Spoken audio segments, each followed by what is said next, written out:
Hello friends, कैसे हो आप सब। Welcome back to our channel. तो आज हम लोग क्लास 11th हिंदी कोर का टेक्स्ट बुक से very important objective questions answer जो है उसको रिवीजन करेंगे। ठीक है, तो आप लोग वीडियो पे बने रहिए और चलिए शुरू करते हैं आज का वीडियो। तो देखिए, ये सबसे पहले हम लोग का एक पद्यांश दिया हुआ है। ठीक है, इसको हम लोग को अच्छे से पढ़ना है, तो इसको आप लोग अच्छे से पढ़िएगा और चलिए तब तक हम लोग एक एक करके क्वेश्चन आंसर बनाते हैं, इसको अच्छे से समझते हैं। ठीक है, तो पहला क्वेश्चन है इस पद्यांश से हमारा, प्रस्तुत काव्यांश के रचयिता कौन है। ठीक है, प्रस्तुत काव्यांश के रचयिता कौन है, मतलब ये जो लिखा हुआ है ना, इसके रचयिता कौन है, इसको किसने लिखा है। ठीक है, तो हमारे ऑप्शन है, ऑप्शन ए है कबीर, ऑप्शन बी है महादेवी वर्मा, ऑप्शन सी है मीराबाई या फिर ऑप्शन डी है अक्क महादेवी। ठीक है, तो हमारा करेक्ट आंसर क्या हो जाएगा, हमारा करेक्ट आंसर हो जाएगा मीराबाई। ठीक है, और ये हम सब अच्छे से जानते भी हैं कि ये जो पद्यांश ये किसने लिखा है, मेरे तो गिरधर गोपाल दूसरों ना कोई, लगभग हम सबको ही मालूम है कि इसके रचयिता कौन है, मीराबाई है। ठीक है, तो ऑप्शन सी जो है ये हम लोग का करेक्ट हो जाएगा। चलिए नेक्स्ट क्वेश्चन देखते हैं। नेक्स्ट क्वेश्चन है हमारा, गोपाल शब्द का प्रयोग किसके लिए किया गया है। तो ये हम सबको मालूम होना चाहिए कि गोपाल शब्द का प्रयोग हम लोग किसके लिए करते हैं, तो श्री कृष्ण के लिए करते हैं। तो ऑप्शन बी जो है ये हम लोग का करेक्ट आंसर हो जाएगा। ठीक है, चलिए आगे देखते हैं। नेक्स्ट क्वेश्चन है, कुल की कहानी का अर्थ क्या है। ठीक है, कुल की कहानी ये इसका अर्थ क्या है, तो इसका अर्थ हो जाएगा परिवार की मर्यादा। ठीक है, यानी कि ऑप्शन सी जो है ये हमारा करेक्ट आंसर हो जाएगा। चलिए आगे बढ़ते हैं। नेक्स्ट क्वेश्चन है हमारा, मीराबाई ने अपना पति किसे स्वीकार किया है। तो ये भी हम सभी को मालूम होना चाहिए कि मीराबाई ने अपना पति किसे स्वीकार किया था, तो श्री कृष्ण को स्वीकार किया था। ठीक है, तो ऑप्शन ए जो है ये हमारा करेक्ट आंसर हो जाएगा। चलिए आगे देखते हैं। तो क्वेश्चन है, कबीरदास ने किसका खंडन किया है। तो हमारे पास चार ऑप्शन है, कबीरदास ने किसका खंडन किया है, इसका आंसर हो जाएगा बाह्यडंबर और रूढ़िवादी का खंडन किया है। ठीक है, यानी कि ऑप्शन ए। ठीक है, चलिए आगे देखते हैं। नेक्स्ट है, कबीर की भाषा है। तो कबीर की भाषा क्या है, तो कबीर की भाषा है सद्धुकड़ी। ठीक है, तो ऑप्शन बी जो है ये हम लोग का करेक्ट हो जाएगा। चलिए आगे देखते हैं। नेक्स्ट क्वेश्चन है, मीरा को विष का प्याला किसने भेजा। मीरा को विष का प्याला किसने भेजा था, तो राणा ने भेजा था। ठीक है, तो ऑप्शन ए जो है ये हम लोग का करेक्ट हो जाएगा। चलिए नेक्स्ट देखते हैं। नेक्स्ट है, वे आंखें कविता में किसका चित्रण नहीं किया गया है। ठीक है, हम लोग को क्या पूछा जा रहा है कि वे आंखें जो कविता है इसमें किसका चित्रण नहीं किया गया है। ठीक है, तो इसका आंसर हो जाएगा ऑप्शन सी। ठीक है, ऑप्शन सी जो है ये हम लोग का करेक्ट आंसर हो जाएगा। चलिए नेक्स्ट देखते हैं।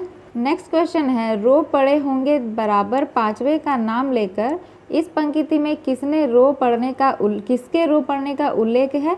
तो ऑप्शन बी जो हो जाएगा इसका करेक्ट आंसर। ठीक है, पिता के। ठीक है, ऑप्शन बी। चलिए आगे देखते हैं।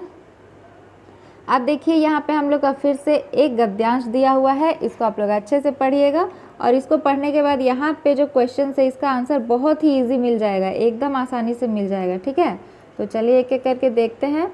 तो नेक्स्ट क्वेश्चन है हमारा, मियाँ नसरुद्दीन पाठ के लेखक कौन है।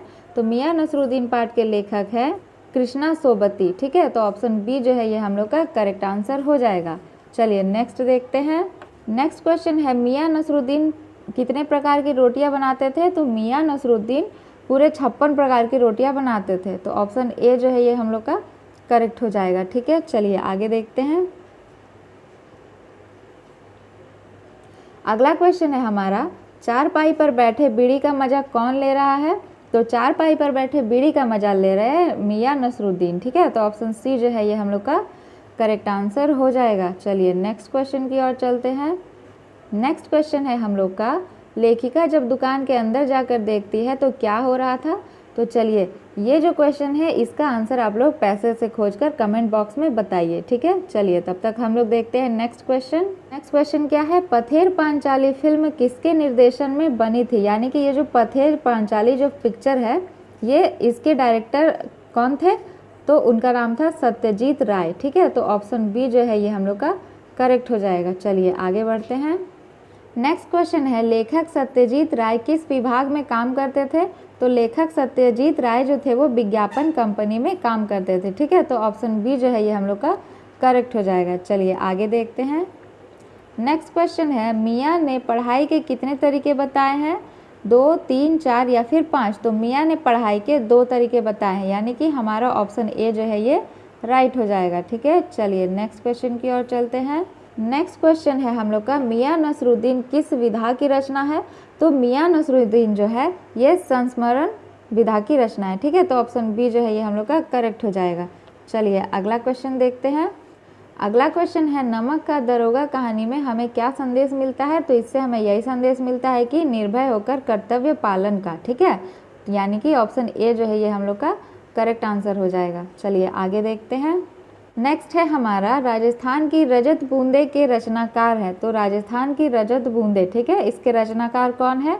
तो इसके रचनाकार है अनुपम मिश्र। ठीक है, तो ऑप्शन ए जो है ये हम लोग का करेक्ट आंसर हो जाएगा। चलिए अगला क्वेश्चन देखते हैं। अगला क्वेश्चन है हमारा पालर पानी किसे कहते हैं? तो पालर पानी कहते हैं बरसात से मिलने वाला पानी को। ठीक है, यानी कि ऑप्शन बी जो है ये हम लोग का करेक्ट होगा। चलिए अगला देखते हैं। नेक्स्ट क्वेश्चन है कुएं की चिनाई करने के लिए किस घास का उपयोग किया जाता है? कौन से घास का उपयोग किया जाता है? तो उसका नाम है खीप घास। ठीक है, यानी कि ऑप्शन ए जो है ये हम लोग का करेक्ट होगा। चलिए अगला क्वेश्चन है। नेक्स्ट क्वेश्चन है कुएं की चिनाई करने वाले को क्या कहते हैं? तो कुएं की चिनाई करने वाले को कहते हैं चेलवांजी। ठीक है, तो ऑप्शन सी जो है ये करेक्ट आंसर हो जाएगा। चलिए नेक्स्ट देखते हैं। अब हम लोग का यहाँ पे फिर से एक पद्यांश दिया हुआ है। ठीक है, इसको आप लोग अच्छे से पढ़िएगा। चलिए इससे हम लोग क्वेश्चन स्टार्ट करते हैं। तो हमारा पहला क्वेश्चन है इससे प्रस्तुत पंक्तियाँ किस कविता से ली गई है? ठीक है, प्रस्तुत पंक्तियाँ किस कविता से ली गई है? तो इस कविता का नाम है वे आँखें। ठीक है, यानी कि ऑप्शन बी जो है ये हम लोग का करेक्ट आंसर हो जाएगा। चलिए आगे बढ़ते हैं। हमारा नेक्स्ट क्वेश्चन है किन आँखों से कवि को डर लगता है? तो किन आँखों से कवि को डर लगता है? तो इसका आंसर हो जाएगा चीर शोषित किसान की आँखों से। ठीक है, यानी कि ऑप्शन डी जो है ये हम लोग का करेक्ट आंसर होगा। चलिए नेक्स्ट देखते हैं। नेक्स्ट क्वेश्चन है दारुण दैन्य दुख में कौन सा अलंकार है? तो इसमें है अनुप्रास अलंकार। ठीक है, यानी कि ऑप्शन डी जो है ये हम लोग का करेक्ट आंसर हो जाएगा। चलिए नेक्स्ट देखते हैं। अब है निम्नलिखित प्रश्नों के सही विकल्प का चयन कीजिए। ठीक है, तो नेक्स्ट है कबीर किस धारा के प्रतिनिधि कवि है? तो इसका आंसर हो जाएगा संत काव्य। ठीक है, संत काव्य के प्रतिनिधि कवि है, तो ऑप्शन डी जो है ये हम लोग का करेक्ट हो जाएगा। चलिए नेक्स्ट देखते हैं। अगला क्वेश्चन है कबीर को वाणी का डिटेक्टर किसने कहा? कबीर को वाणी का डिटेक्टर किसने कहा? तो हजारी प्रसाद द्विवेदी ने कहा है। ठीक है, तो ऑप्शन बी जो है ये हम लोग का करेक्ट हो जाएगा। चलिए नेक्स्ट क्वेश्चन देखते हैं। नेक्स्ट क्वेश्चन है मीरा ने अपने प्रेम बेली से कौन से फल की प्राप्ति की कामना व्यक्त की है? आनंद फल। ठीक है, यानी कि ऑप्शन सी जो है ये हमारा करेक्ट हो जाएगा। चलिए आगे देखते हैं। नेक्स्ट क्वेश्चन है न्यात मीरा को क्या कहकर बुलाते हैं? तो न्यात मीरा को कुलनासी कहकर बुलाते हैं। ठीक है, तो ऑप्शन ए जो है ये हम लोग का करेक्ट आंसर होगा। चलिए अगला देखते हैं। नेक्स्ट क्वेश्चन है घर की याद कविता के आधार पर बताइए कि कवि कहाँ प्रवास कर रहे हैं? तो कवि प्रवास कर रहे हैं जेल में। ठीक है, तो ऑप्शन बी जो है ये हम लोग का करेक्ट आंसर हो जाएगा। चलिए अब आगे बढ़ते हैं। अब है निम्नलिखित गद्यांश को ध्यानपूर्वक पढ़ना है। ये वाला गद्यांश ये पैसेज दिया है और फिर इसके नीचे का क्वेश्चन आंसर को हम लोग को बनाना है। ठीक है, तो इससे इस पैसेज से हमारा पहला क्वेश्चन क्या है? प्रस्तुत गद्यांश के रचनाकार का नाम बताइए। ठीक है, इस गद्यांश के रचनाकार कौन है? प्रेमचंद। ठीक है, तो ऑप्शन ए जो है ये हम लोग का करेक्ट आंसर हो जाएगा। चलिए अगला देखते हैं। अगला है हमारा ईश्वर प्रदत्त वस्तु किसे कहा गया है? तो ईश्वर प्रदत्त वस्तु कहा गया है नमक को, तो ऑप्शन डी जो है ये हमारा करेक्ट हो जाएगा। चलिए नेक्स्ट क्वेश्चन की ओर देखते हैं।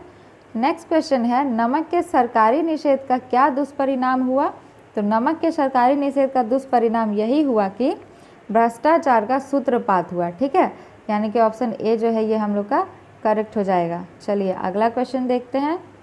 अगला क्वेश्चन है अधिकारों के प 12 थे, यहाँ प 12 का क्या अर्थ है? तो प 12 का अर्थ होता है लाभ ही लाभ होना। ठीक है, तो ऑप्शन बी जो है ये हम लोग का करेक्ट आंसर हो जाएगा। नेक्स्ट है हमारा हम हसमत रचना किसकी है? हम हसमत रचना किसकी है? तो कृष्णा सोबती की है, तो ऑप्शन ए जो है ये हम लोग का करेक्ट हो जाएगा। ठीक है, चलिए नेक्स्ट देखते हैं।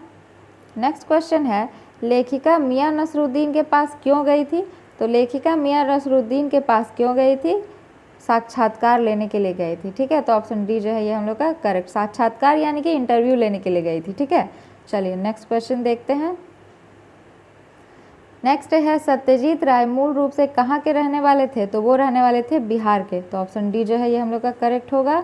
चलिए आगे देखते हैं। कौन सी फिल्म की शूटिंग का काम 2.5 साल तक चला था? तो कौन सी फिल्म की शूटिंग का काम चला था 2.5 साल तक? पथेर पांचाली पिक्चर का। ठीक है, तो ऑप्शन बी जो है ये हम लोग का करेक्ट हो जाएगा। चलिए अगला क्वेश्चन है, पंडित अलोपीदीन किस कहानी का पात्र है? तो ये है नमक का दारोगा, इस कहानी का पात्र है। ठीक है, तो ऑप्शन बी जो है ये करेक्ट हो जाएगा। नेक्स्ट क्वेश्चन है, राजस्थान की रजत बूंदे पाठ के रचनाकार कौन है?